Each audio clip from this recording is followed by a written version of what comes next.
Afternoon, dear beautiful people, and welcome again to another very interesting session of the 24 days campaign on addiction brought to you by the TYLC.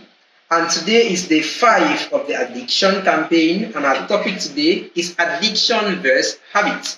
Guess you want to understand the difference between what an addiction is and what a habit is. Of course, in this beautiful session, we are going to be going deep into that to give you that specific information.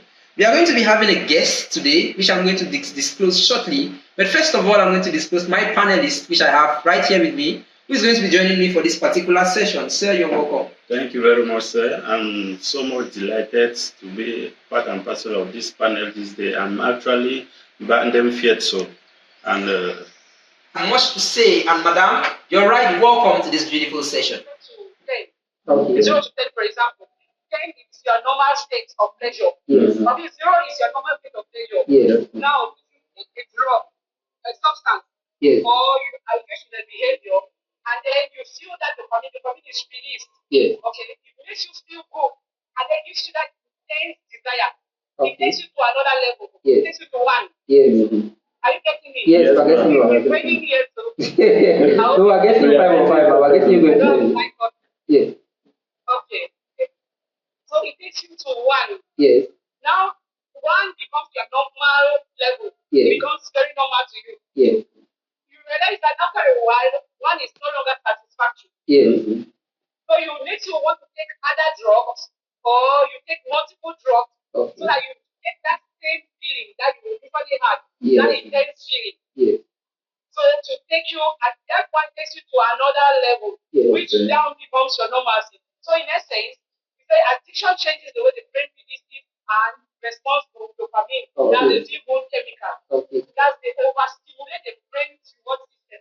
That's giving you intense pleasure yes, over time, and the brain really starts more of the substance that you want, that you are taking. okay, It gives you more craving, okay, and even the behavior, when you engage in that particular behavior, okay, and then that particular behavior becomes a normal thing, okay, becomes normalcy, okay, leading to dependence. oh, You realize that you can no longer do that because now your level has changed.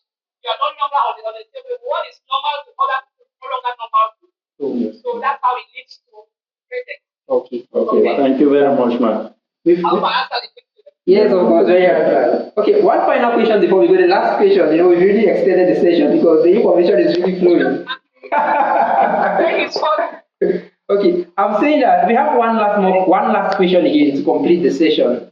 Now, this is not just a campaign we are doing. The idea is not just to raise the awareness, but also to look for a suitable solution to those who are addicted. So the final question now is this: if we get to modify these triggers to addiction, like try to modify them for a person who is already addicted, can that possibly be a suitable solution to a person who is actually addicted to help come out of that? Okay, I'll take the question all over again. Can you be more audible? Okay, I get you. let me take the question again. Can you get me now? Is it better now?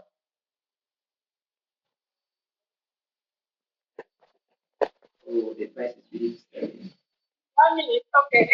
All right. Yeah. Okay, I'm asking you, I said one final question to ask. I wish to ask that if we get to modify these I triggers, get you now. if we get to modify these triggers to addiction, like these things that disposes a person to addiction, if we get to modify them, do we stand a chance of reducing the number of people who are actually addicted? Or do we stand a chance of helping those who are addicted to come out of these addictions?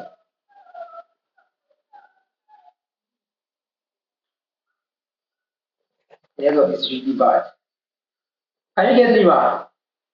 Oh, it seems it's actually lost our speaker there. But right away, the session was definitely a very, very informative one.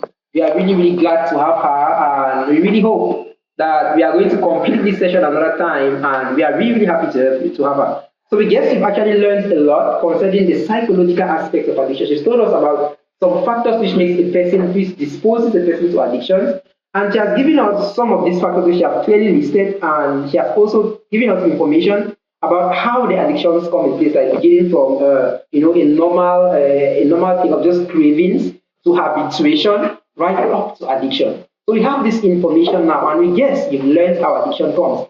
So we really hope you are going to keep staying tuned to our addiction program to learn more, as day 5 of course will be much more informative, as we are going to be having another speaker where we are going to be dwelling then on addiction's best habits.